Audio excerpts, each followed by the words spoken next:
നമ്മുടെ വീട്ടിലെ ആവശ്യത്തിന് നമ്മൾ കുറച്ച് കോവയ്ക്ക വളർത്തുന്നുണ്ടായിരുന്നു. വീടിനോട് ചേർന്ന് തന്നെ ഒരു പന്തലൊക്കെ ഇട്ട് ഒരു 6-7 മൂട് കോവയ്ക്ക വെച്ച് പിടിപ്പിച്ചിട്ടുണ്ടായിരുന്നു. പക്ഷേ ഈ അടുത്തിടെയായിട്ട് അതിനകത്ത് മൊത്തം കായ്ച്ച് വന്ന് കുത്തി കോവയ്ക്കയൊക്കെ വളരെ ചെറിയ പരുവത്തിൽ തന്നെ പുഴു കയറി പോകുന്നൊരു പ്രശ്നം നമ്മൾ നേരിട്ടിട്ടുണ്ട്.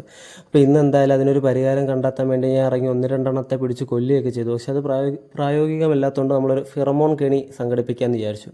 അപ്പോൾ ഇന്ന് വീടിനടുത്തുള്ള ഒരു നഴ്സറിയിൽ പോയി ഒരു ഫിറമോൺ കെണി മേടിച്ചു. അപ്പോൾ അതിനകത്ത് വരുന്നത് ആ ഒരു കൂടും പിന്നെ ഇതുപോലത്തെ ഒരു ബിസ്ക്കറ്റ്, അതായത് ഫിറമോൺ അടങ്ങിയ ഈച്ച ആകർഷിക്കാനുള്ള ബിസ്ക്കറ്റ് പോലത്തെ ഒരു സംഭവം കൂടാണ് അതിനകത്ത് അടങ്ങിയിട്ടുള്ളത്.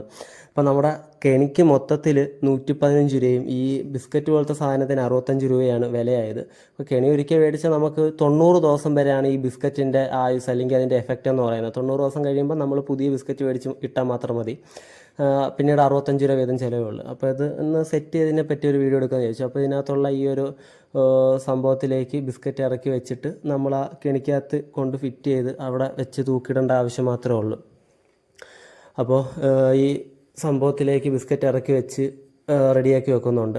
അത് കഴിഞ്ഞിട്ട് ഇത് ആ കെണിക്കകത്ത് ആ ഒരു ഈ മഞ്ഞ അടപ്പ് പോലത്തെ സാധനം ഇറക്കി വെക്കാനുള്ളൊരു ഗ്യാപ്പുണ്ട്. അതിലേക്ക് ഇറക്കി വെച്ച് താഴത്തെ അടപ്പിൽ കുറച്ച് വെള്ളം ഒഴിച്ചിട്ടാണ് നമ്മളിത് കൊണ്ടുപോയി അവിടെ സെറ്റ് ചെയ്യുന്നത്.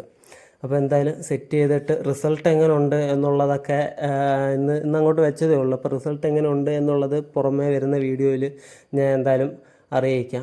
പക്ഷെ കേട്ടിടത്തോളം ഇത് അത്യാവശ്യം റിസൾട്ടുള്ള സാധനമാണെന്നാണ് വിശ്വസിക്കുന്നത്. എന്തായാലും നാളെ മറ്റന്നാളൊക്കെ ആകുമ്പോഴത്തേക്കും ഈച്ച കിട്ടിയോ ഇല്ലയോ എന്നുള്ളതിനെ പറ്റി എന്തായാലും ഒരു വീഡിയോയും കൂടെ ചെയ്യുന്നതായിരിക്കും. കോവയ്ക്ക ഒരുപാടൊന്നുമില്ല, പക്ഷെ എന്നാലും നമുക്ക് ദിവസേന ഒരു 10-15 കോവയ്ക്ക വീതം കിട്ടിക്കൊണ്ടിരുന്നതാണ്. ഇപ്പോൾ ഉണക്കൊക്കെ ആയതുകൊണ്ട് ഇലയൊക്കെ കുറഞ്ഞ് ഇച്ചിരി ശോകമാണെങ്കിലും അത്യാവശ്യം ആഴ്ച 2-3-4 ദിവസം കറി വെക്കാനുള്ളതൊക്കെ നമുക്ക് കിട്ടുന്നുണ്ടായിരുന്നു.